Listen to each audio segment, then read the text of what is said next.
We have a lot of wonderful. We have a lot of new faces today, so I will give you a quick introduction of the Mona project. The project was launched in 2023, and the aim was really to promote sustainable tourism in, but also around nature areas in Northwest Europe. So this will be achieved by encouraging a modal shift, implementing like route planning, and encouraging users to adopt more sustainable behavior. And as part of this project, we are running a capacity building program. So each year we are planning 3 webinars, this being one of them, and a physical meeting. And the topics have been defined by our partners and also associated partners via user needs assessment. So we try to identify the priorities, knowledge, and possible skill gaps of the target groups. And this brings us here and to this webinar today. So while many travelers express concerns about sustainability, their actual choices often do not reflect this awareness. So especially tourists tend to behave differently when they are on holidays, like prioritizing convenience over sustainability. And this webinar explores how we can tackle these challenges and also encourage different travel habits. Before we move on to the first presenter, I would like to encourage you to use the chat to ask questions, and we'll be answering them. So actually that was it from my part. So I would ask Paul van de Keuveren to start with his presentation. Thank you for this kind introduction, Fanny. So I'm Paul van de Keuvering, a professor of urban mobility planning, and also working together with my colleagues from Breda University on the Great Mona project. So what I'm going to show you today is actually a bit of an introduction in behavior and also the special things that come with it. And also maybe some confronting elements of how we actually choose and make decisions in our life. And that will be I think the step up towards more like practical examples and good best practices in the other presentations. So I'll start with a bit of the theoretical background. I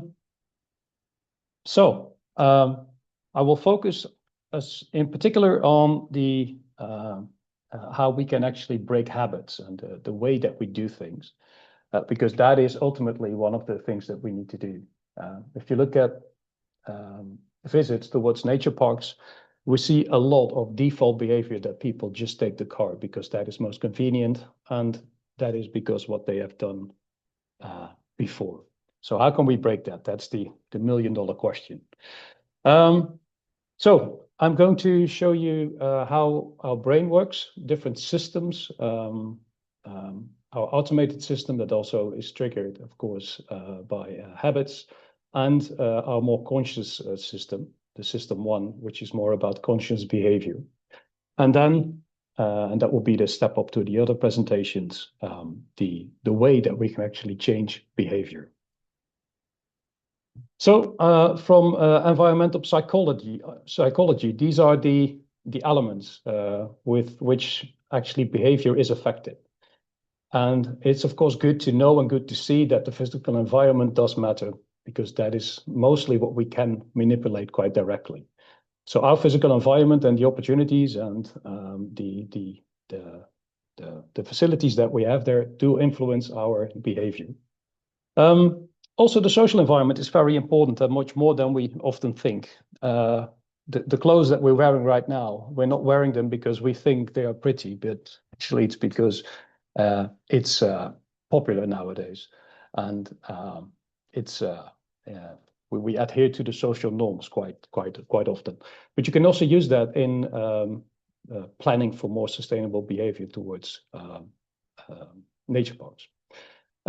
Aside from that, of course, there are intrinsic factors, because you do have your own individual me, and that is your attitude, your memory, your mood, can also be your intelligence, and these factors all also influence your behavioral choices.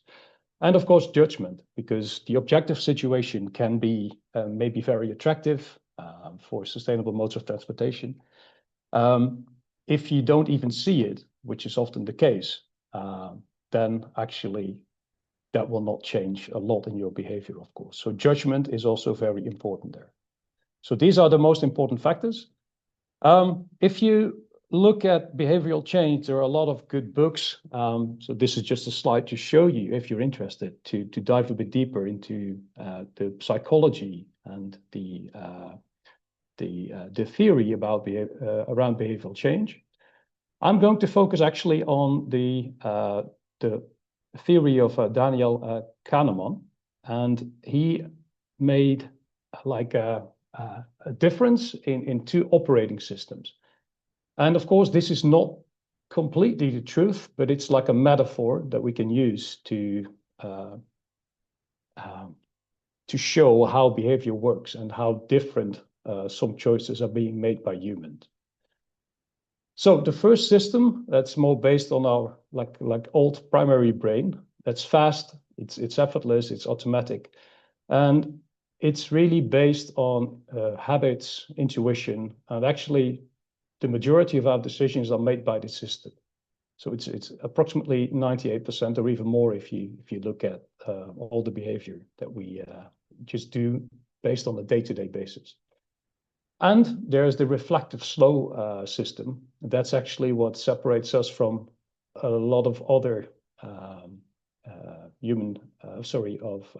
animals, that we have that reflective slow and self-aware and deliberate system.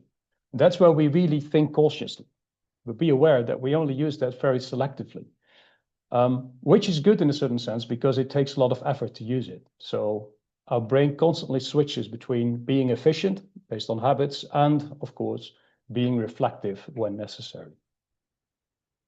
To show you an example, this is a nice challenge that I often do with my students also when I provide lectures. So a bat and a ball, they cost $1.10 in total, and the bat costs $1 more than the ball. How much does the ball cost? And I cannot do that now online, the same challenge with you. But what you would often see is that people, based on system one, so the automatic system, would say, how much does the ball cost? Well, then the ball must cost 10 cents, right? But actually, if you look at it and if you really calculate it based on system two, you would see that actually that conclusion that intuitively looks logical is actually false. So this is a good example to show what is the difference between system one and system two. And this is also something that we can use in our behavioral interventions. System one actually is very effective. And that means that we can make a lot of choices very effectively. But it also leads to what they call heuristics, and also to certain habits that we have, or certain ways of how we process information. So just to show a couple of examples here that I highlighted. To get things done, we tend to complete things that we invested in and energy in. So once you started with something, we tend to complete it because otherwise there will be a loss of energy. That's something that we try to avoid. Another one is something that we see a lot in politics nowadays. We favor simple looking options and complete information over complex, ambiguous options. So nuance and actually conflicting information is difficult for us. So by nature, we are inclined to actually choose the easier option. And we see that, unfortunately, being more prominent nowadays in politics. Maybe a very interesting one, and maybe a bit of a confronting one for ourselves, is the last one on the right side. We notice flaws in others more easily than flaws in ourselves. I will leave that up to you to decide if that also applies to you. How can we use this in interventions? Well, what is interesting is that and this is these are examples of nudging. These automated systems can be used to automatically change behavior without actually triggering a conscious reaction of someone.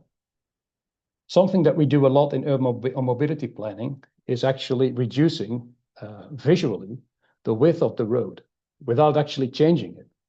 But you see on the left side, the two pictures, it increases complexity in the situation.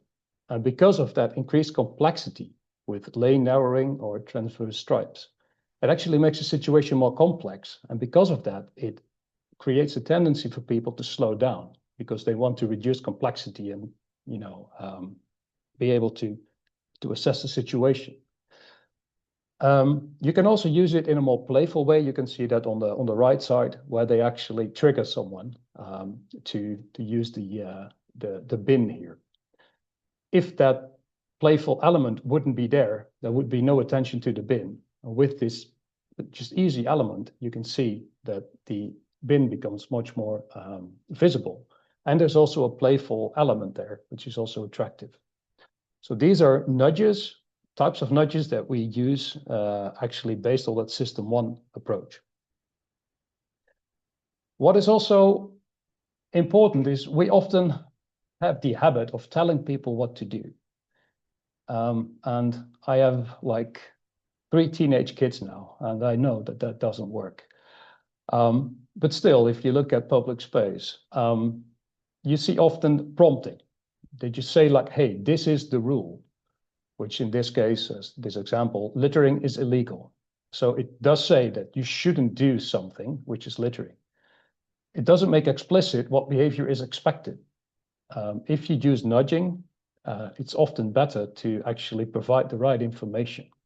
And that's what you see on the right side. So take your litter home, other people do. First of all, that emphasizes what you should do. And secondly, it also uses an element of the social norm, which says that actually other people also do this. So that's why you should also adhere to that social norm. So with the message itself, you can make a lot of difference. So system 1 is the less conscious system, and it helps us actually to survive on a day-to-day basis, because otherwise reality would be way too complex for us. But there's also that system 2. It's the conscious behavior, and there are many different theories based on conscious decision making. One of the theories that is often used is the theory of planned behavior. And what you see here is that actually behavior is based on intention towards a certain behavior. And that intention is based on attitudes, so how people, the disposition of people towards certain types of behavior. It's their own individual beliefs. The normative beliefs, so these are more like the social norms. So how does society think about, in this case, sustainable behavior towards nature parks? And the control beliefs. So to what extent do people think that using a sustainable mode of transport towards a nature park actually works? Well, these are elements that you can also play with. But remember, that's only 2%. And often in behavioral campaigns, etc., and in interventions, we think too much from this rational perspective instead of the irrational perspective, the automatic system. So just objectively, two examples of system 2 is make sure that the conscious option is the best option. So make the sustainable option the easiest one. In this case, you see an example of buses in a big nature park. Of course, you can combine that with more restricted options for car use. What is also important is to trigger people at the right moment. If you want to trigger more sustainable choice, it's important to give the right information before actually they start making the trip, because otherwise you're just too late. So giving the right information with sustainable options for nature parks is very, very important. Okay, so that's the theory. So how can we actually change behavior in that case? There are 3 elements that I would like to highlight. First of all, changing the defaults, which is very important. Then how can we break habits? And I will conclude with changing beliefs, because that is a very interesting paradox when it comes to visits to nature parks. Defaults means that you create actually the path of the least resistance. So it works by making these sustainable options the most logical and also the most effortless choice. You can see two examples here with a shared bicycle program and with a bus system that goes towards the nature parks. These things can work, but it also depends on certain situations, especially if you have a bigger park and when you can actually make arrangements for where people can park and where they can enter the park. You have much more to change the defaults. If you have a smaller park or if you have like very dispersed parking places everywhere, it's of course less easy to adjust that behavior. Also, these interventions, so changing the default, works best if there are no strong preferences and strong habits. And that's often where things become complicated, because what I just mentioned at the start of the presentation. Often you see that nature park visitors just use the car because they are used to it. And if they are in a very strong habit, they will probably not even see that you adjust the other opportunities, because they don't have that in their view. They're not looking at these other options because what they are currently doing works for them.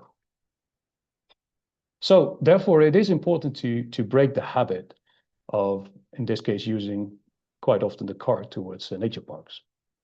So what can you do then? First of all, it's modify the friction. So only creating better alternatives for the car doesn't work. You really have to work on and intervene in the behavior itself.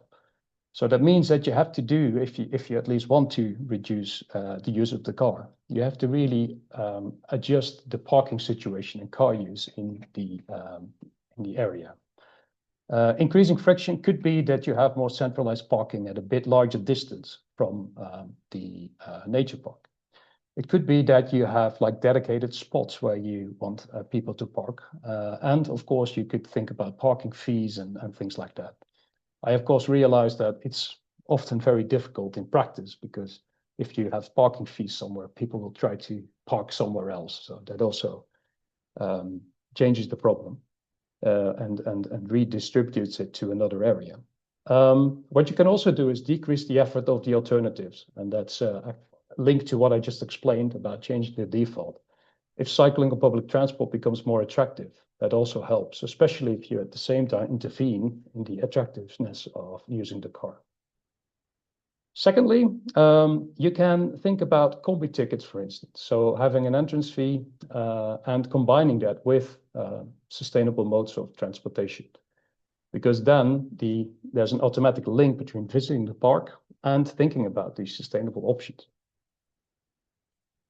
And last and not least, it's important to have some good incentives to stimulate the attractive behavior, and also have rewards afterwards. For instance, if you go by bus, that you can have like an early access or some kind of reward. It can also work by providing feedback. So if you bought like a combi ticket or something with a bus, you can say like, okay, you just saved 70% of CO2 emissions or other positive notes. So that actually you get a reward from conducting the attractive behavior. Last but not least, and that's changing the identity. And that is the very interesting thing about, using the car towards nature parks, which also causes me personally sometimes some cognitive dissonance. That means that there is a difference between the attitudes and the values that you have and the behavior that you currently have. So if you are a nature lover and you take the car, most people know that actually taking the car is not very attractive and not very positive for nature areas. What could work there to highlight that cognitive dissonance, so make the tension more visible and show that actually using the car deteriorates the attractiveness of the nature park. Another option is that you can also use social proof. So, for instance, 70% of visitors chose the shuttle today. That reinforces that trigger of people that actually have a green attitude, let me call it that way, to also adhere to that social norm that if you are a nature lover, actually you shouldn't use the car to go to the nature park. And in that way, sustainable travel can also be linked to that nature lover identity. And with that combination, you could also encourage people to use more sustainable travel in the future. So this as a theoretical start of this webinar. I hope that you enjoyed it, and back to you, Fanny. Great, thank you very much. And this is indeed a very great start, because we'll hear more about making sustainable option like the most effortless choice later on. But first, I will give the floor to Marie Couvrat-Desvergnes from CEREMA. Excuse me, also for some questions. I didn't see any in the chat, but I see that Marco has something to ask, so please ask away. I actually have a comment and I wanted to add to this presentation. If you can go back to the presentation, Paul, because today we have not only partners, but I remember a similar presentation from you. And when you were talking in your presentation about modifying frictions and telling the story about the parking fees, if you can go to that slide, what I think we often do and what's very easy decision for us. Yes. Habits. Yeah. Decision for us to make, not only in natural areas, but also, for example, in mobility management schemes. We often put micro locations for car the nearest to the entrance to the park. And by that, we are sending the message to all. Okay, if you need to come by bus, by train, and then walk a kilometer to the entrance, but by car, you can go like 5 meters from the entrance. We are sending the message. So not even just talking about fees, but also about how we locate or micro-locate or make a decision about the locations, about the main mode of transport that someone is allowed to come to the nature area. If we put bike parking as a nearest one to the entrance, we are also sending the message to all. Or if we are, for example, put the car parking 1 kilometer from the entrance, that's also a message. Do you maybe have, I mean, as a professor, I'm sure you have a lot of examples like this by sending message and changing behavior by infrastructure as well? Yes, definitely. And first of all, great comment, Marco. And secondly, if you do this, then first of all, you change the default, so the objective situation. And at the same time, you also work on that social norm, because you show that actually using the car is not the first and most logical choice from a social perspective. So it works on two ends in that way. And what in the past, there have been nature parks that actually reduced the very fine-grained parking options and concentrated parking more on dedicated locations around the nature park, sometimes also at a bit larger distances. And I think that is one of the things that can be very effective. So indeed, as Marco, as you already explained, so I'm repeating you a little bit here. If you have these parking lots, if you have them so close to the nature park entrance and right at the hotspots, that is what people will do. If you put these parking spots for cars a bit further away from the hotspots, first of all, you reduce the attractiveness of parking. And secondly, you also redistribute a bit of the pressure that actually nature areas have because of the concentration of users. So it may actually be much better to have better public transport and better cycling options near the hotspots, and having the car options a bit further away, or at least the majority of them, so that you can also redistribute the visitors a bit better over the park itself. Thank you, Paul. Great, thank you very much. And that was a perfect example. So if I skip your question, just raise your hands and we'll always make sure to have some time to get them answered. So this time, really, I think there are no more questions. Perfect. So this time we can move on to Marie Couvrat-Desvergnes. Thank you very much. Thank you, Fanny. I will share my screen. Fanny, could you tell me if it's okay? Yes, we can see it. Perfect. Okay, thank you. Good morning, everyone. My name is Marie Couradevin. I'm working as a project manager on mobility management topics in CEREMA, which is a state agency, bringing some expertise on mobility environment, town and rural planning to local authorities. I worked on this presentation with my colleague, Joris Marel, which is somewhere else here. And he will be happy to respond to your questions if you have some. My presentation will be around those 4 points. I will define at first mobility management. I will give you some tools I could find across France. I would like to share you a specific project running on the PNR Aubrac, more specifically, and at the end, I will bring you a very quick presentation of a new call of project regarding tourism office transformation. Let me start by explaining how we understand and practice mobility management in France. For us, mobility management covers all the action and measure designed to support behavior mobility changes.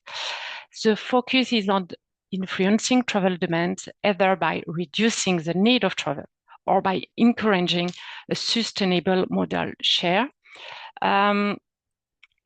It's important to note that mobility management action is not about building new infrastructure, or setting up services like car sharing, on-demand transport, and so on. It's about helping people to change their travel habits and to reduce their overall mobility needs. You can see here two main areas where those actions could take place. At first, at the left of your screen, we are looking for the best understanding of mechanism behind behavior change and the real needs of users. This include integrated user experiences into the design of new services, mobility services, like how co-working spaces or flexible work arrangement can impact mobility. And at the right of your screen, there's the promotion of existing services to encourage their use that can take many forms. Employers' mobility schemes, personalized mobility advices, financial incentives, nudges, training programs, supportive initiatives, and target communication campaign, for instance. Every mobility project should include measures to support behavior changes, but too often they are not given the attention they deserved. That's why we use the term mobility management to highlight the importance of those actions and ensure they are properly integrated into mobility and behavior strategies. Let's go to the other slide. I do not translate the picture, but it shows you the model called model transthéorique, which show you the different steps from the different individual steps that would start to do. I don't want to do use other things as a car, to yes, I will use another things. It's on your screen. This is an example of bike. So we have at the first step a guy who would say, no, never, I don't want to cycling. And mobility management will find the best action, that measure, to bring the guide from step to another one. And the following step is, oh, bike, it's maybe a possible option. The other one is, I would like to test the bike. The fourth step is, I tried and I will biking sometimes. And the other one is, I used to bike every day, for example. So in mobility management, you have to find the right action to go from a step to another one.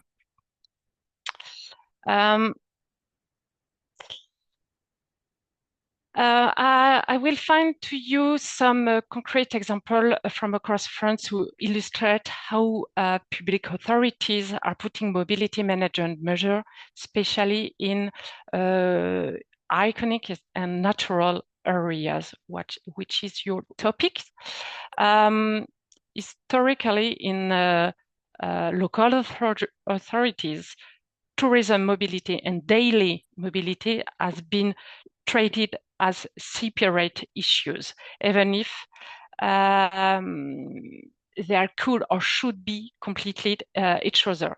So in this slide in France, we've got Grand Sites de France, which gather major natural and protected sites, and where let's be a tourist who wants to go to the Baie de Somme in north of France. So you've got the map of the France and Baie de Somme in the north. So I am a normal tourism, and I go to the website of Grand Sites de France, and what I find a car-free getaways.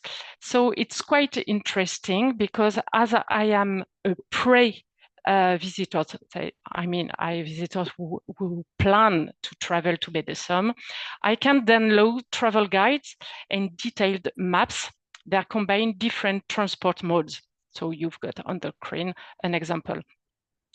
However, while their guides are visually appealing, they are very beautiful picture, they often lacks practical information about how to actually make those trips. There are also national interactive maps, but in my opinion, they're not very user-friendly, but it exists, so it's the first step. Another example, if you go to the Grand Site Canigou in the south of France, the regional local authority has made a strong financial incentive. Buses cost just €1 one way. They are also developed pedestrian and cycling routes to connect to mobility hubs, making it easier for visitors to access sensitive area without a car. Another example is we go to the Alpes mountains. Another approach has been taken by la communauté de communes Montagne du Griffe. So this is a local authority. The local authority has set up shuttle services with stop to fit with the start and the end points of popular hiking.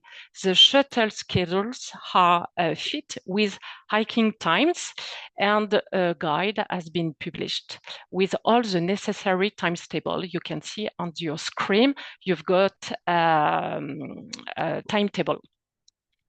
There are also developed app to allow real-time tracking of the shuttles, like that. If you are late, you run and to catch the bus. Let's see what happened to engaging a local resident on two PNR, Parc Naturel Régional. Maybe some of you knows this is a very big protected natural area in France. There are some actions made for local residents, and it's quite interesting because people living in this type of areas. So at the left on your screen, you've got the PNR of Chartreuse, always in the Alpes mountains. They have created an escape game that local authorities can use to raise awareness about mobility and fun, with fun and attractive ways. The game is easy to set up and doesn't require any special training. At the right of the screen, you've got another example of PNR, the Chevreuse Valley, close to Paris. They run a week-long mobility challenge. 13 residents tried out different transport options, cycling, bus, car sharing, and so on. The results were encouraging because 40% of those who tasted bike during the challenge have been bought their own bike after. Let's go always in Alpes mountains. Sorry about that. I'm living in Alpes mountains, but it's not why I chose this example.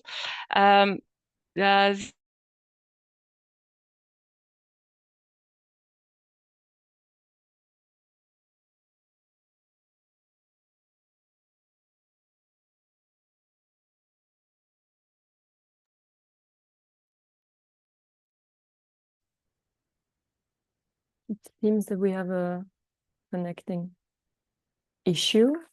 Let's see if we can invite her. I think you've been cut off. So basically what you were saying about this slide, we could not hear so far. Okay.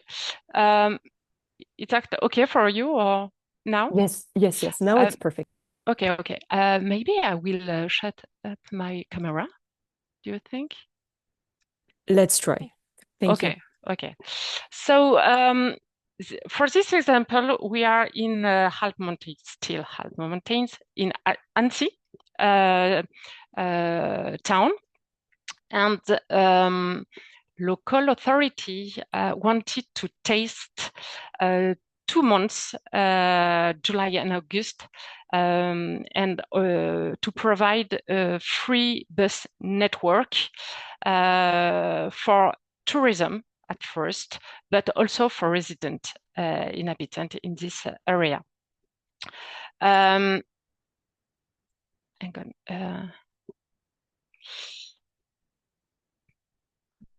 You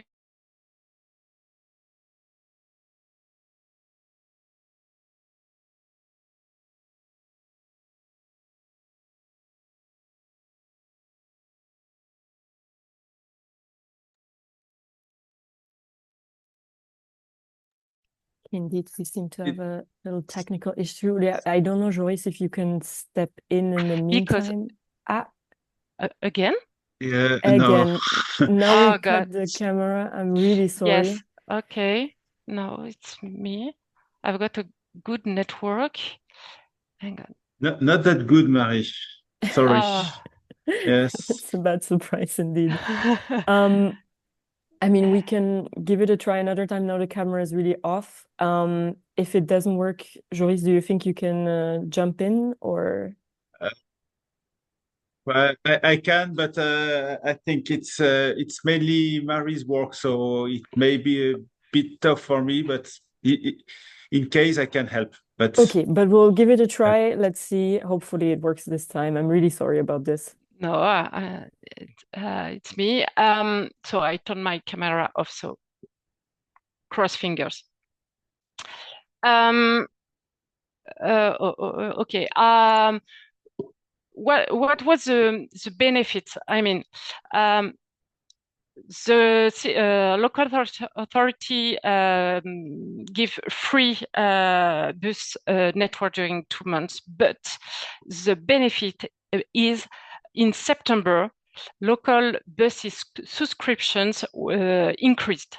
So the campaign had made the daily transport option more visible to residents who previously may not have been aware of them. So it's very interesting to design mobility services with all users in mind, not just tourism or the resident, but everyone, and how you have to design mobility management measure to increase the benefits. I wanted to show you a specific project, the Aubrac Train Initiative. The PNR of Aubrac is a protected natural area of south of France. You've got the picture here. And across this territory, there are a train line that's mostly used by students and occasional travelers. The goal of this project was to transform the train into a tourism access point and to use it as a tool of promoting the region. So the project began in 2023 with diagnosis phases, following by 2 workshops, one to define the need of the future tourist and another one to brain ideas and solutions regarding those needs. So with these ideas and solutions, 3 main experiments have been chosen by partnership. The first is the creation on an interactive map, production of podcasts, and develop a new mobility services. And a major communication campaign has also launched, including a new visual identity. The experiment has been made this summer, and today first result and perspective has been made. You've got the picture of the new new territorial name and logo. 20 podcasts has been created and you can download it on the website. An interactive maps as well. You've got the picture on your screen, and some little mobility services. So this is maybe the weakness of the project. No mobility services were actually created, and we are still on the small detail like information totems, bicycle repair totems, and lockers. You've got the project cost on your screen, something like around 200,000 euros. And the project's next steps are to implement complementary services at this rail station. And also one thing very interesting, it's the neighboring territories have been very interesting by this project and want to do exactly the same. So it's something like the project spread all over the rail line, and to have a unique image, unique name, and unique marketing territorial communication, which is quite nice for this project. The last point I would like to share to you, it's to mention a very instructive call of project led by Occitanie region in south of France with their partners. The purpose of the call of project is to transform traditional tourism offices into a combined tourism and mobility offices. 16 organizations were supported, defining common resources and approaches. The process was structured around 3 steps. The last workshop designed a prototype of training activities. It's called a path. And during the training called a path, you've got 3 steps. One to say how to inform, the second one is how to connect, and the third one is how to develop. For the 3 steps, there chose 28 actions And the main is to develop mobility skills for the tourism offices.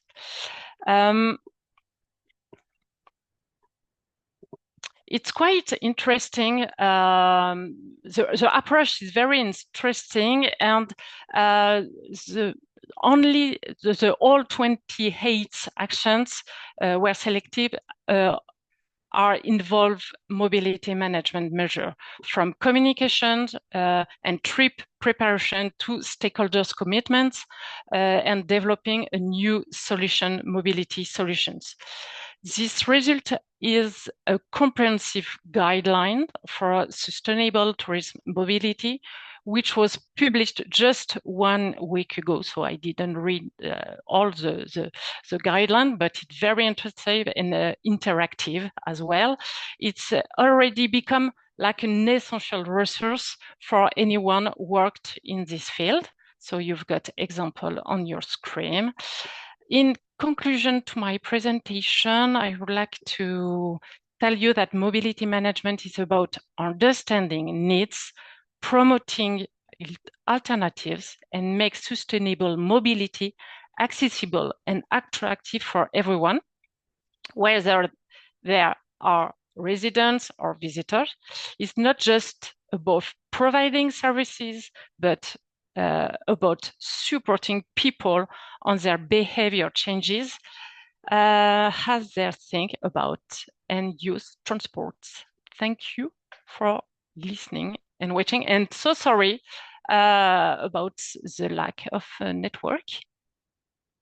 Thank you very much. And even though with the little hiccup, I don't think we missed anything. So that was really, really great. Also having the possibility to go from something more theoretical than to the use cases in France. And I saw that already some colleagues are interested in the guide. Just to respond to the guide, you've got the link on the presentation. Oh, wonderful. Okay. So already everything is ready.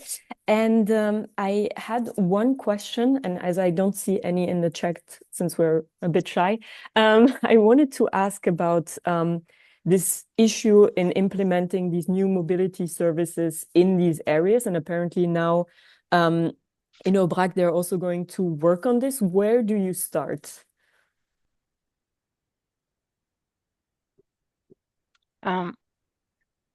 Was it clear, or should I perhaps reformulate? Yeah, maybe you can reformulate. So sorry. No, of course, no issue. But you showed the example of the PNR Aubrac, and that apparently one of the issues was really to also provide different mobility services, like on the ground, and this is something they will now really work on.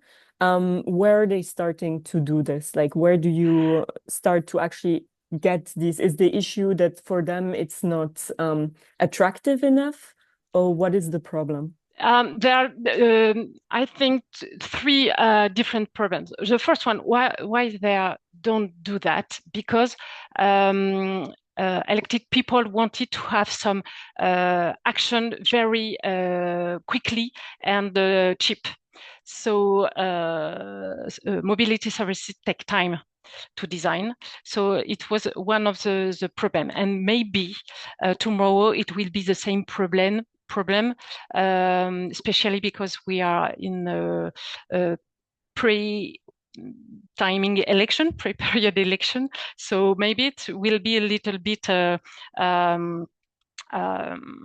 it will be like that during still a long time.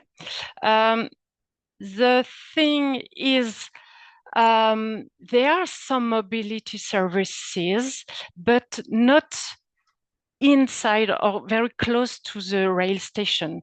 You've got private sector who rent bike. So the local authority doesn't want to set up another type of bike renting. So they have to work together to inform better information, maybe work on prices, better attractive prices. But the thing is how to combine public and private stakeholders on mobility services. So this is the second point. And the third point, I forgot, sorry. Maybe it will be back later on. Yes, and then you can write it in the chat. I also saw that there are some questions in the chat. I'm really sorry, but we cannot really go into them because we're a bit late. So I would perhaps ask you to have a look and perhaps you can answer. Yeah, but Emmanuel has put a message on the chat and say it's very rural area. But maybe that couldn't survive, and it's also a big issue for this type of areas.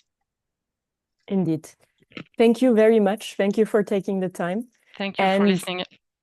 Then we will go to a concrete example. I don't dare saying it. I will let you start and introduce yourself, Emily. Thank you. Thanks very much. Fanny, can you see that okay?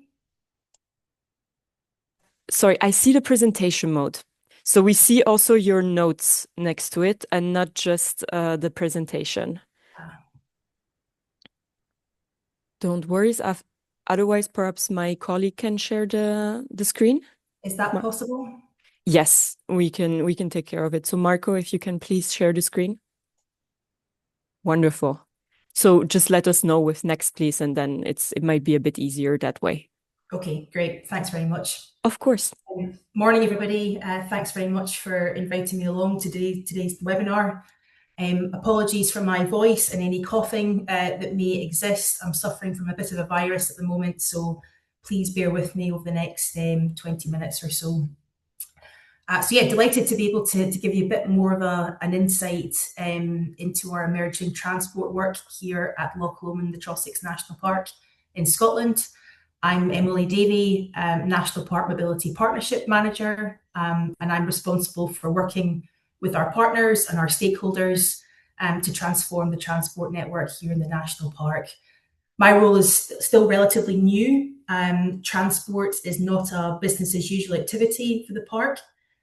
So it represents quite a significant shift in our role in terms of reducing car dependency and improving access. So next slide, please. If we just go to the location slide. For those that are not familiar, Loch Lomond, the Trossachs National Park is located in the central belt of Scotland. Some key facts about the park. It's the 4th largest national park in the UK. And one of 2 in Scotland, with the other being Cairngorms National Park further to the north. 50% of Scotland's population live within 1 hour's drive of the national park, making it a popular destination for both the domestic market as well as international tourists. The majority of land within the national park is privately owned, which is quite different to some of our European colleagues, mostly for farms or larger estates. And the park can really be split into 4 distinct areas. Loch Lomond in the centre, which is probably the best known location, the Trossachs to the east, Breadalbane to the north, and Cowal to the west. And in terms of the National Park Authority, we're a non-departmental public body of the Scottish Government.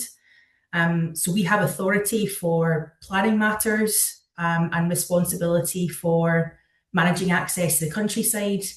However, quite an important aspect for this topic is that statutory duties for transport lies with our local councils. Next slide, please. So why is transport important for us here in the National Park? So we've got a small population in the park. There's approximately 15,000 people that live here, but we do see very high visitor numbers throughout the year. So approximately 5 million people come to visit the area each year. And the majority of those visitors travel by car. So the last statistic around this was about 79% of visitors travel by car, but we expect that to be a little bit higher at the moment. So in an area where there's very limited public transport options, we have multiple transport authority boundaries. and pretty large distances between our rural communities and destinations of where people want to go.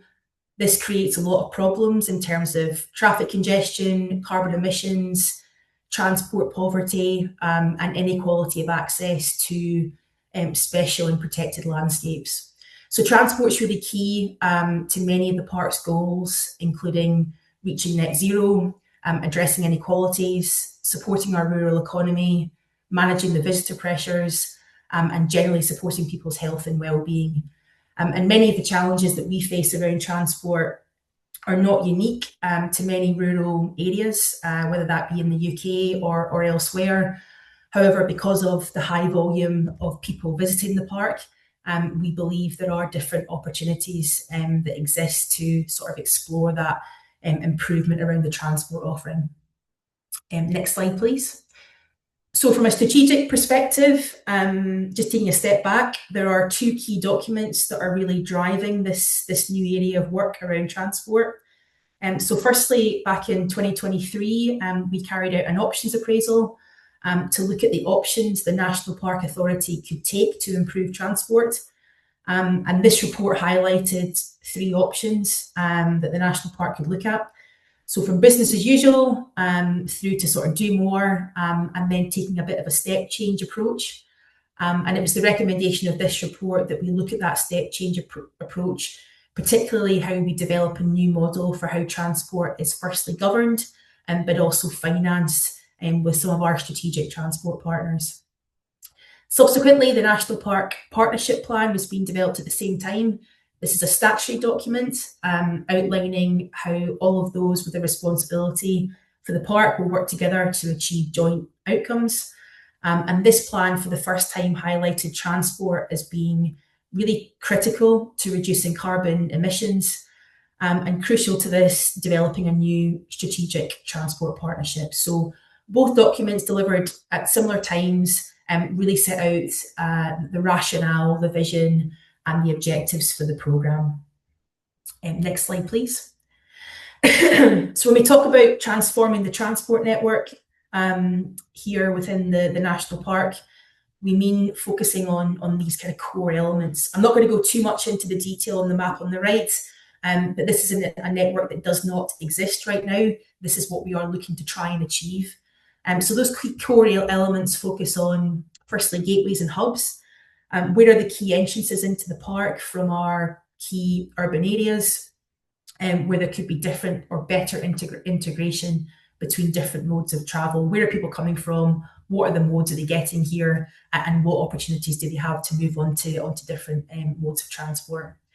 Secondly, public transport, including new bus services, improved rail connections, but also exploring the role of water transport, which is something that does not really exist other than ferries within Scotland, community transport and shared transport. Thirdly, active travel, including walking and cycling, particularly from a recreational perspective, and also a first and last mile perspective, and really getting active travel integrated with that public transport network.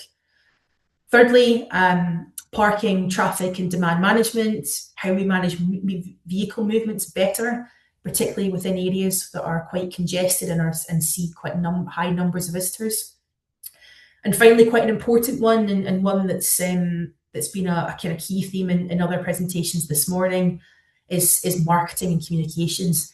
How is all of this communicated, branded together? How do we make it as easy and as attractive for people to make that change? Particularly when we're thinking about travel becoming part of that visitor experience, rather than just being about getting people from A to B. Next slide, please. So the key outcome for this area of work is that by 2045, the National Park will have an inclusive low carbon travel network. And we have 3 objectives that sort of underpin this and set out how this will be achieved. So objective 1 is focused around developing those partnership relationships, and quite critical, those financial relationships, so we can make the system sustainable. Objective 2 is about delivering those transport services and the incentivisation that needs to go with that are giving people the choice to travel. And objective 3 is about growing that local transport sector, particularly in terms of jobs and skills to be able to deliver the services and the incentivisation mechanisms that we're looking to do.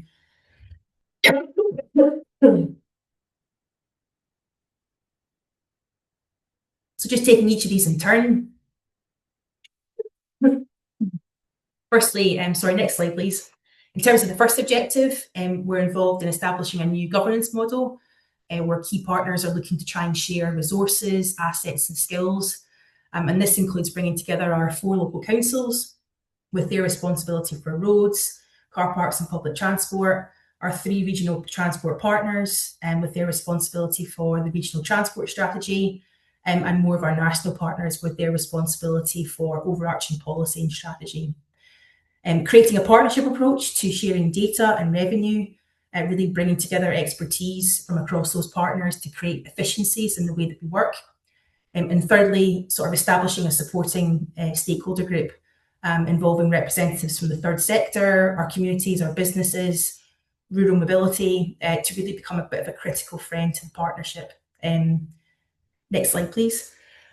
So in terms of the second objective, we're involved in developing a more strategic approach to how we set pricing levels for travel.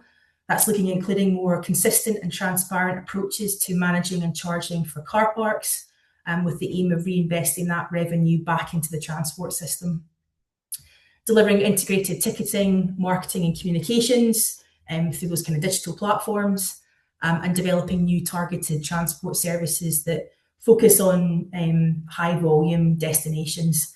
And in terms of those last 2, I'll come on to give you some examples about some of the pilot initiatives that we're involved in delivering that sort of seek to demonstrate how both of these could work in practice. Next slide, please. In terms of the third objective, the actions include sort of taking a bit more of a strategic approach to service frameworks, contracts, subsidies. That includes looking at bus franchising and municipal operations, which is something our European partners are much more used to than us here in Scotland. So this is a real kind of moving beast as such at the moment in terms of how public transport is actually delivered and by who. Secondly, delivering a collaborative recruitment drive to build growth in the sector, working with our operators and other bodies to look at capacity and opportunities for jobs, growth, training, and looking at delivering targeted capacity across the transport network, including on the bus, rail networks, and supporting this with car sharing, taxis, electric vehicles, etc. So that's really an overview of what we want to try and achieve through this new area of work on transport. Obviously, there's a huge amount of work here. The public transport system in the national park does not exist at the moment, so we have a long way to go and it will take time to develop and deliver this. So in the meantime, we feel it's important to try and deliver where we can to grow that momentum, that understanding of what works and what doesn't, and really try and adapt to new ways of working. So next slide, please. So one way that we've been doing this is to pilot some initiatives, and we've been fortunate to be involved in delivering 2 pilots over the last few years, which has really helped our understanding around some of the challenges that exist, but also the opportunities and being able to engage with our communities over what works and what doesn't. So firstly, our journey planner, which is a digital journey planning tool, or sometimes known as in the industry, mobility as a service. And secondly, the Trossachs Explorer shuttle bus, which is a bus service running in the park in the peak season between communities and visitor services and visitor hotspots, sorry. So I'm going to give you a little bit more detailed overview of each of these before sort of wrapping up with some key takeaways. So next slide, please. Firstly, the National Park Journey Planner is a pilot initiative that's been in development since 2022. It's one of Transport Scotland's funded mobility as a service projects delivered by our regional transport partner, Tatran. So the Journey Planner has been developed to try and encourage more sustainable travel in the park by giving people the options to plan their journey by different modes, check up-to-date travel information, and compare the carbon impacts of different modes of travel. It's generally been a success with approximately 20,000 users since 2022, which has kind of made it one of the more successful pilots within this field. But we have had challenges, particularly around the sort of functionality of the software to really sort of meet the needs of users. And it will be important that we get this right alongside the marketing of this moving forward to ensure that the tool really stands out from what is quite a confusing market of digital travel tools. There are many, and the National Park Journey Planner is only one of those. However, we feel that it's been really successful in terms of getting people to think about their journey, interact with their journey a little bit differently, and consider what they could be doing differently. And all in time is generating that evaluation, that feedback of what's working and what's not. Next slide, please. And our second pilot is the Trossachs Explorer shuttle bus. This has also been in development for a number of years.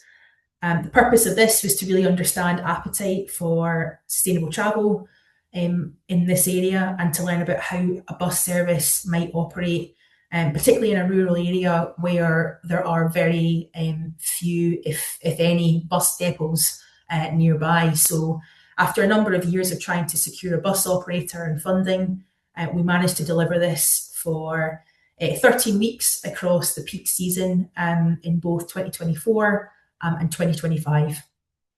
So we've been able to connect communities across the east of the park and popular destinations, including campsites, walking trails, cafes, hotels, and some of those kind of key outdoor attractions. The target audience was mainly on visitors, but what we've seen is equal usage really between residents and visitors, with many people actually using the bus to be able to access seasonal jobs and volunteering opportunities, as well as just getting out and about in their local area. We particularly heard amazing stories from people that have lived in this area all their life and have never been to some of the kind of key walking routes that exist right on their doorstep. So we've been really fortunate to have great support from our local council, who provided technical expertise with timetabling, registration of the bus service, interrogating ticket data, and really helping to hold the operator to account over punctuality and reliability, which is so key in an area like this, where there are very limited alternatives. It has been a steep learning curve for everybody involved, but it's shown the kind of true value of partnership working when you get this right, and it's really a demonstration of what our partnership could become in the future. So next slide, please. Just a few more bits of information on the Trossachs Explorer. In the first year, we managed to secure our first bus operator, which is after 3 years of trying. Many issues that we've become aware of around location of depots that I mentioned to the route, availability of drivers, the size of vehicles that are needed in a particular area like this, and real sort of skepticism about the uptake from passengers. We used 2 36-seater buses shuttling across an 11-mile route. And quite a key aspect of the service was to fully brand the buses, the bus stops, the timetables, so that this would really stand out and be as attractive as possible for passengers. In the second year, the aim was to build on the success and momentum from the first year. We had interest from 2 operators, which meant we could procure through a competitive process. We used 2 18-seater buses, so slightly smaller than year 1, but much more modern, more appropriate for the route, and quite key, lower emission than the previous buses. We were able to extend the route by 10 miles, meaning the bus was shuttling back and forth over a 20-mile route. And we really built on the marketing from year 1, trying to tie the service into as many bus, rail, water links so passengers could travel sustainably for the full length of their journey. Next slide, please.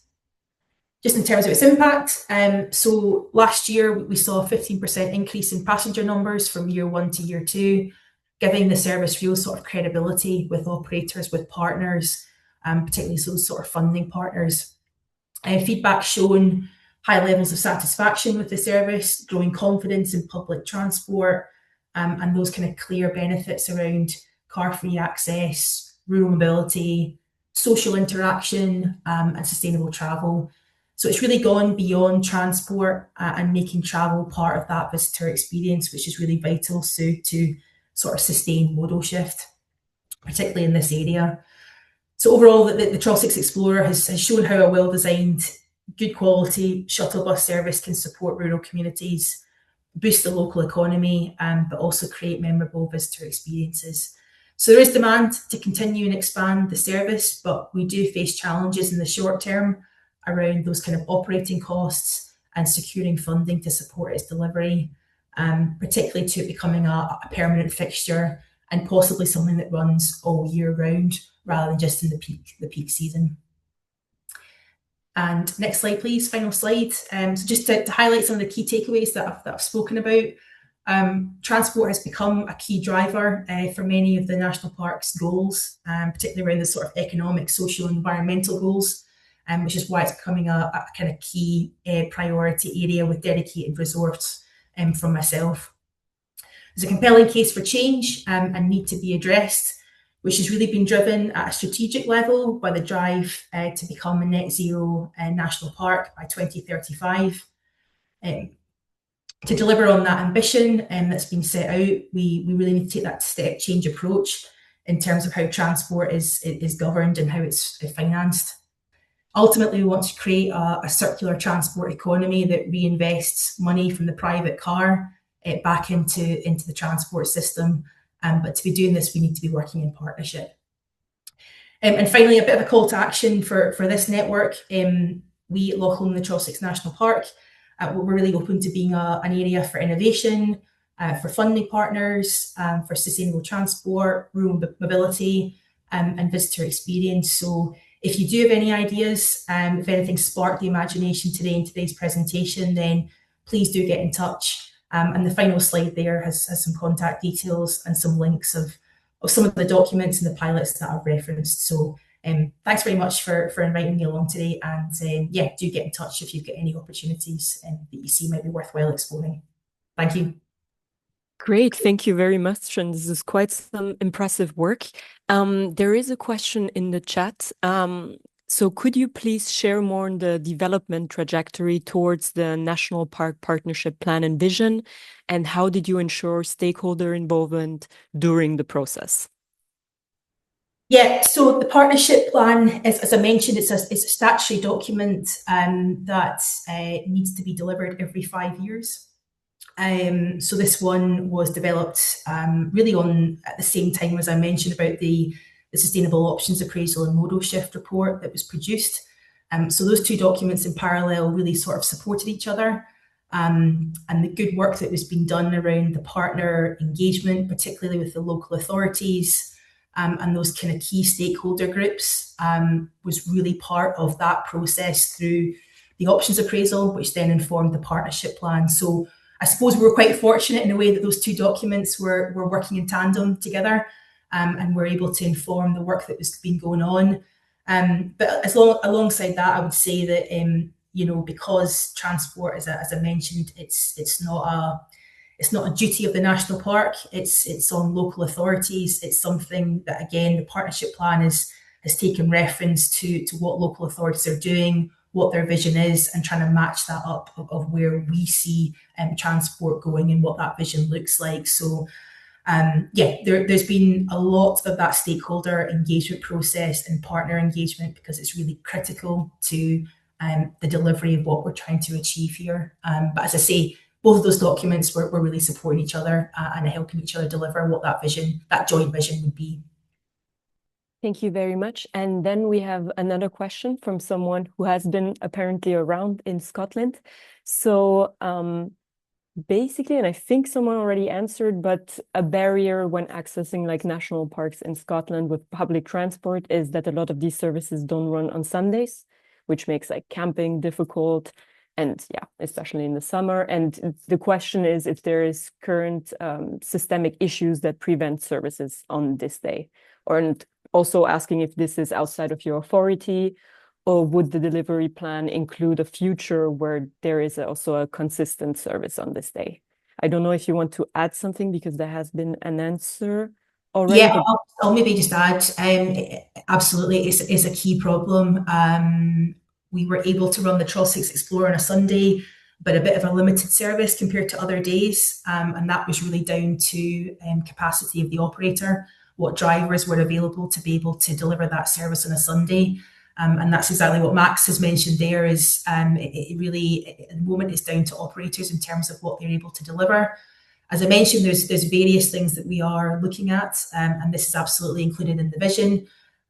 Firstly, it's around what does that sector look like in terms of gaps in capacity, where are the job opportunities that exist, but also, how are some of these services delivered moving forward?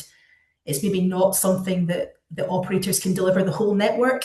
So what can our local councils do? And that's where I mentioned the kind of municipal operations idea. And also opportunities for community transport. So I think there's a mixed bag there in terms of what the solution looks like. But we know right now that a lot of those services are not delivering for the audience that we need to be delivering for. So that's really part of, again, that kind of case for change and why we're doing this work. Great, thank you very much, and good luck. And thank you. Now we'll get to our last presentation, really showing also the role of the national railways and also like public transport authorities. So I will leave the floor to Patricia. Thank you very much. Thank you, Fanny, and I hope I'm clearly visible and everybody can hear me. Yeah, perfect. I will try to share my presentation with you today. Let me see, and otherwise I will need some support there. We're of ready. Course.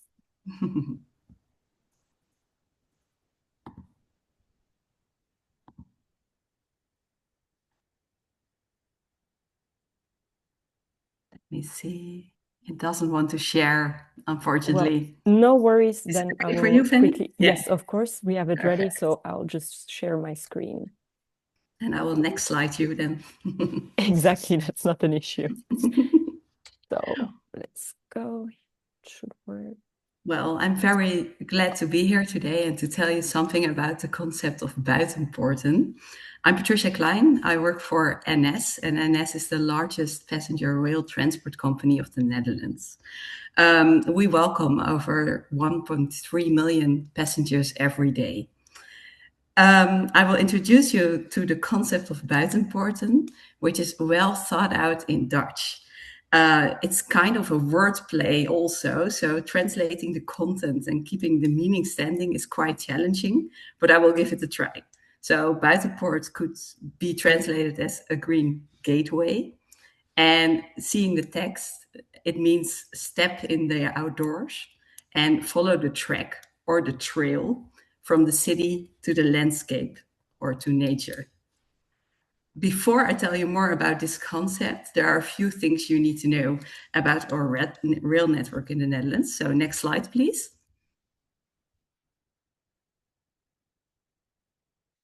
Here you see a part of our complete rail map. It's really a small part. You can see Amsterdam Central, but also Utrecht Central. So it's a small piece of our rail map or railroads. And NS as a company is also responsible for the maintenance and the commercial exploitation of over 400 stations in the Netherlands. So as a passenger's rail transport company, our trains connect those stations, but we are also responsible for the maintenance of all those stations. All those different dots you see are stations, and the density of our network is very high. The minimum service of every station in the Netherlands is at least twice every hour during daytime, also on Sundays. So we have a different starting situation than, for instance, the Scottish colleagues have.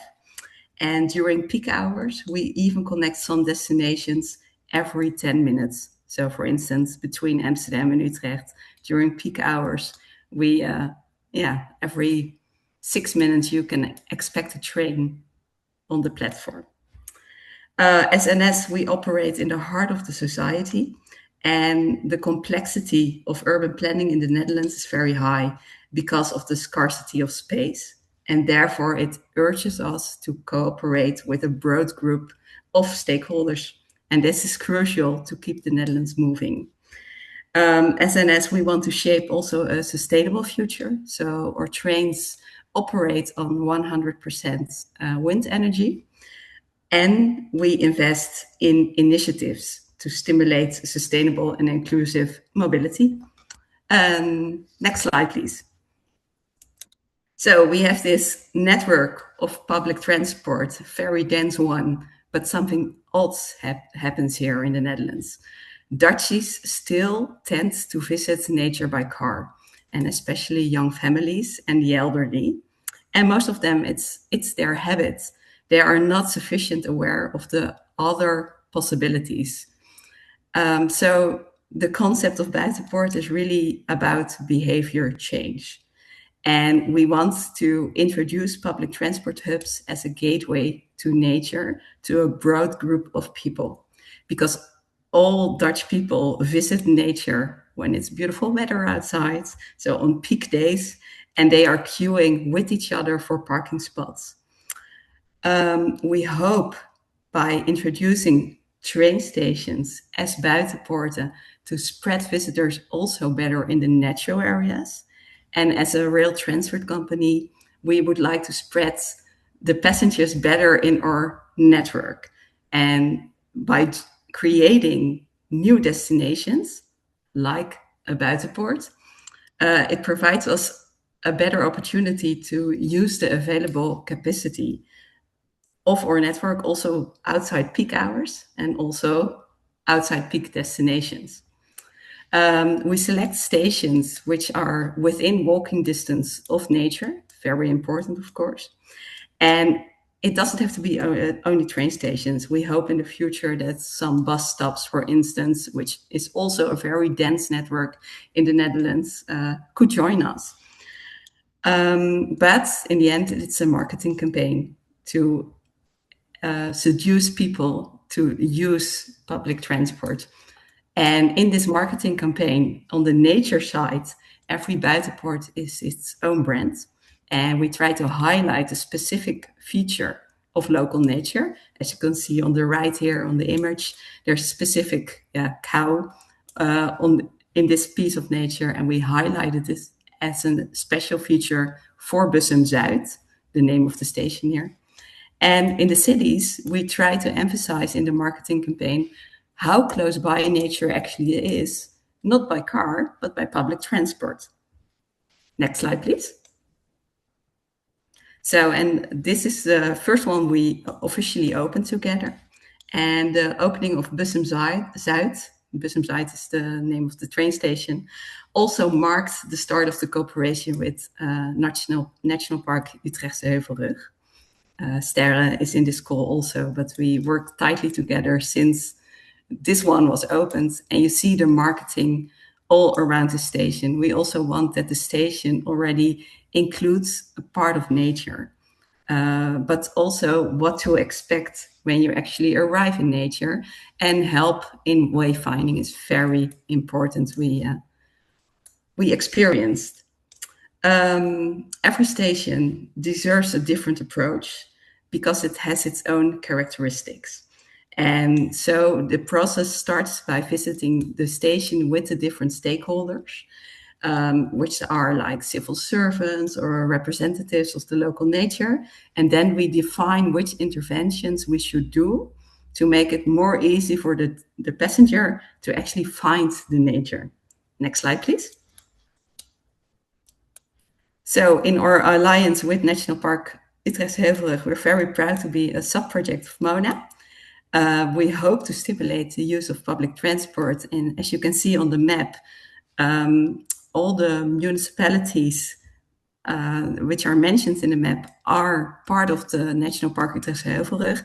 And almost all those municipalities also own a train station. And of course, we also want to link with other forms of sustainable mobility, like bikes, which is very natural for the Dutch people, of course, to use. And we want to make it very recognizable on the stations that a passenger is actually visiting National Park Utrecht-Heuvelrug. So together we started a working group with people from local governments, but also the representatives of the natural areas. It's a pretty big working group, and it's growing at the moment because the local authorities are also very interested in this kind of approach. And the alderman of the municipality of Baarn, we found enthusiastic to be a front runner in this process for Buitenpoorten. Next slide, please. So the green area is the natural park, and all the blue spots are our train stations. So they are well spread through the area. And we decided to start with 6 stations. Next slide, please. Which we called them suitable in our strategy. So those 6 stations we will embrace first to become a so-called buitenpoort or green gateway. And I told you already that we visit the stations with different stakeholders to see what we have to adjust in the physical space of the station. And after completing every intervention, we plan a formal opening for every station. We have a small moment, a small official moment, and after that our marketing campaign starts. And the marketing campaign spreads further than only the municipality where the station is located, but also the bigger cities, because a lot of people from Amsterdam or Utrecht are visiting the national parks around. Then the marketing starts. And we decided that those stations are suitable because of the facilities which are already available at the stations, as a toilet or the possibility to grab a coffee or even a bench to tie a lace. We found out that for our passengers, that's really relevant to have in first instance. And we hope that the potential stations will grow in their facilities also. So we are at the start of a cooperation, I think it's fair to say. And I think when we have opened those stations, I hope actually that it will happen this year. It might be nice to return to you with the first results and to discuss our further approach. All we want to do is to aim to create a new perspective. So from the car dependency to a seamless travel experience by public transport for our passengers. Next slide, please. Thank you. And I stayed within the time. Wonderful. Thank you very much. And of course, we'll keep you updated and follow up because we're very curious how this will unroll. I don't see any questions, but we're also quite late, unfortunately. So I will give the word to my colleague, Marco. Yeah, I mean, as a conclusion, I just want to thank really Emily, Marie, Patricia, Paul for your great presentations. I mean, from theory by Paul and then Buas, and then with a lot of examples from Cerema of mobility management tools in France, and then also this great structural approach in to sustainable travel in Scotland. I think, Emily, we will have some questions for you. And then lastly, I mean, concept of Buitenpoorten. I'm very sorry for butchering the term if I did it, Patricia, but I think it's also very important for Mona project because there we see some cooperation from our side. So I just wanted to thank you all, to say to all participants that you can share the slides, you can share the article that will be published on Mona website with your colleagues within organizations or local or regional partners. We are also going to upload a recording of the webinar to Mona YouTube channel. And just to close this meeting with an announcement that this is the start of the second cycle of Mona webinars, meaning that until this June, so June 2026, we will organize 2 more webinars. So please just follow us on LinkedIn for more information, as we will very soon announce future topics. And that was all. I want to thank you all for participating.